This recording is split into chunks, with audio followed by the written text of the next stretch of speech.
Sunil સોનવણે association of Indian જર્નલિસ્ટના રાષ્ટ્રીય અધ્યક્ષ નાસિરનગરની અંદર જે પત્રકારો પર હુમલો થયેલો છે એ ખૂબ નિંદનીય ઘટના છે।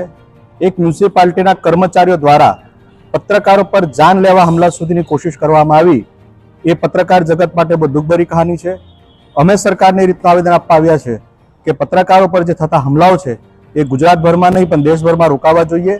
પત્રકારોની સુરક્ષા માટે જ્યારે પત્રકાર કવરેજ કરવા જાય છે ત્યારે એમને પોલીસ પ્રોટેક્શન મળવું જોઈએ, કારણ કે પત્રકાર ભારતની ચોથો સ્તંભ માનવામાં આવે છે।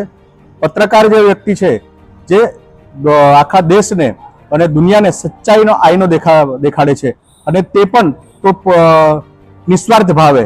બધી જ સંસ્થાઓમાં એને વેતન આપવામાં આવતું હોય છે પણ પત્રકાર કોઈ પણ જાતનું વેતન લેતો નથી અને સમાજને જાગૃત કરવાનું કામ કરતો હોય છે। તો આવા સંજોગોમાં જ્યારે પત્રકાર પર હુમલો કરવામાં આવે છે એક શર્મની વાત છે।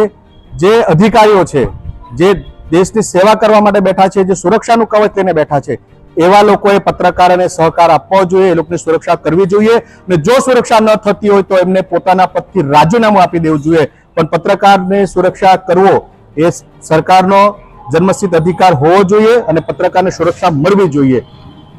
અને જો હવે પત્રકારોને સુરક્ષા ન મળશે તો આ આંદોલન ગુજરાતમાં નહીં પણ દેશભરમાં અમે લડીશું અને પત્રકારોને ન્યાય અપાવીશું અને એમને માટે સુરક્ષા કવચ લાવીશું। એ અમારા સંસ્થાનો જન્મસિદ્ધ અધિકાર છે। એના માટે એસોસિએશન ઓફ ઇન્ડિયન જર્નલિસ્ટના બધા જ પત્રકાર શપથ લઈને આ ગુંજને આગળ વધારવાના છે।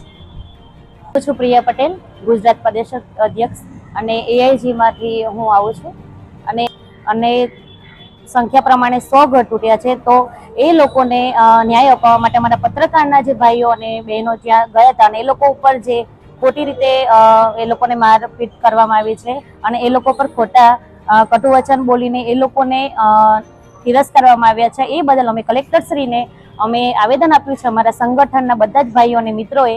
અને જે અમે એક પત્રકારના હિત માટે જે કાર્ય કરી રહ્યા છીએ એ હિત માટે અમે એક જૂથ બનાવી રહ્યા છે કે પત્રકારને ન્યાય મળવો જોઈએ। પત્રકાર એ આપણા દેશ માટે, આપણા જે બી કાર્યકર્તા માટે જે બી જાણકારી લાવે છે એ સાચી અને એકદમ ક્લિયર હોય છે અને એ પત્રકારો પર જે આક્ષેપ લગાવે છે, જે પત્રકારને ખોટી રીતે નિંદકીય રીતે પત્રકારને જો એ લોકો ખરાબ ઠેરાવે છે તો એ લોકો માટે તો હું જરૂર કહીશ કે પત્રકારો માટે એક સાચી અને સુરક્ષિત એ લોકોને એ આપવી જોઈએ, સેવા આપવી જોઈએ અને ન્યાય આપવો જોઈએ। પત્રકાર માટે પણ એક સારી એવી યોજના કરવી જોઈએ કે પત્રકાર સેફ રહે અને વ્યવસ્થિત એ લોકોના ફેમિલી જોડે રહીને પણ એ ગર્વથી અને માનથી એનું સ્તર ઊંચું કરીને પણ રહી શકે છે।